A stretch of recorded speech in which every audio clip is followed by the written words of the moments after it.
You know what they say? We are the sum of our habits. Well, in this case, if we don't have what we want, if we are not who we want to be, and if we feel stuck in life, I guess it's our habits portfolio we have to blame, isn't it? Well, maybe it's time for a detox then. Hi there, it's Tasso. Did this thought ever cross your mind when trying to lose weight and not being very successful at it? Maybe I'm just at my natural weight.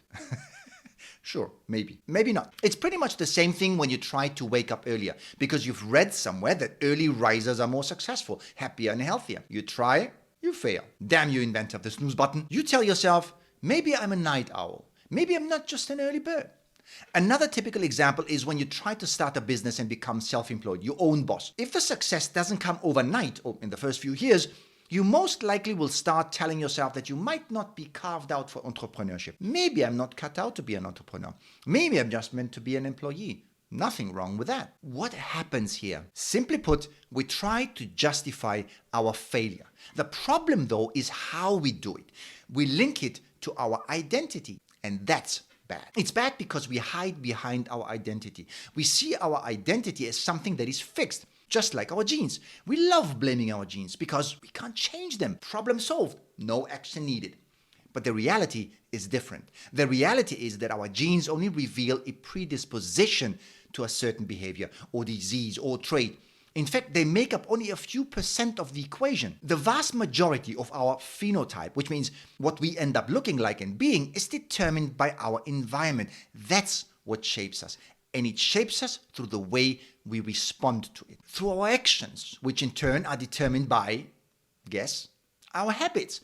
In other words, we are basically bundles of habits. Everybody has a different set of habits. That's why everyone is different. That's why everyone gets different results out of life. That's why, for example, some thrive in a corporate environment and some bend and break under the pressure of the same environment, mind you. So if you don't get the results you want, the starting point should always be to look into your set of habits. Let's circle back to the weight loss topic from the beginning of the email. Based on what we learned, you are not at your ideal weight. Instead, you are at the weight that is determined by your current lifestyle, habits, and practices. If you are at a plateau and don't seem to be able to break through to the next level, then I suggest you make an inventory of your habits. Are you eating dessert with every meal? Are you having a biscuit with every coffee or tea? Are you eating too much because you eat in front of the TV? There are so many habits that creep in simply because we do certain things regularly. Our brains don't distinguish between a good or a bad action or ritual. If you do something often, the brain will automate it, make it a habit to save energy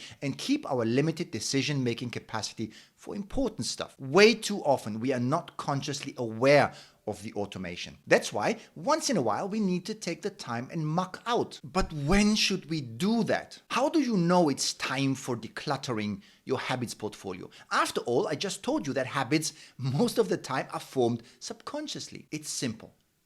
You're stuck with your health, your job, your relationship, you name it. When you don't manage to level up and you keep falling back to square one, when you try, those failures you experience, they are signals you better be paying attention to. You and me and everyone, we are the sum of our habits. If you struggle to break through to the next level, no matter what it is you are after, then make inventory of your current practices. You will be surprised how easily and with only a few targeted tweaks you can change things around.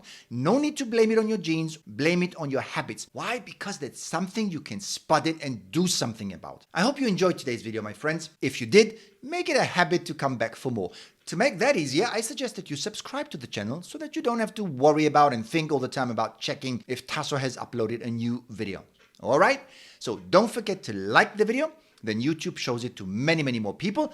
And one more thing, let me know in the comments the very first thing, the very first habit you are thinking of tackling in order to detox your portfolio of habits. As I said, so many things creep in simply because we have been doing them regularly, even if we never intended them to become permanent in our lives. Go after those, get rid of them. And until the next video, all the best.